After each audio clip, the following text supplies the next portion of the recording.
Hello everyone! So yan, may nagpagawa sa atin ng dress. Ito ay gagamitin sa isang school pageant. So ang team nila is retaso. So binigyan sila ng organizer ng mga retaso para gawing dress. So kanya-kanyang style at yare.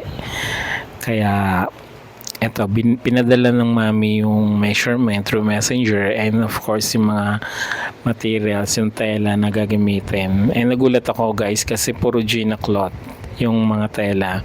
So ayun, ginawa ko na lang ng paraan. Sinukat ko and tinabas ko isa-isa. And sabi ko, gagawin ko na lang ng paraan kung anong design yung pwede dito. Yung kulay pala is red and white lang yung Gina. And sabi ng client, pwede naman daw dagdagan if ever magkulang, basta same color na red and white. So may naisip na akong design dito.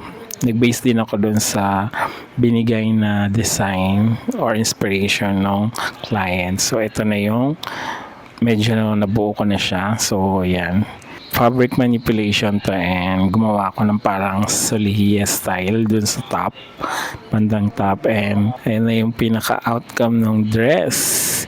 And I think okay na kasi super rush to guys. Binigay to ng Friday, then Sunday kukunin na kasi Monday to gagamitin, Monday morning sa school. And ayan na yung pageant.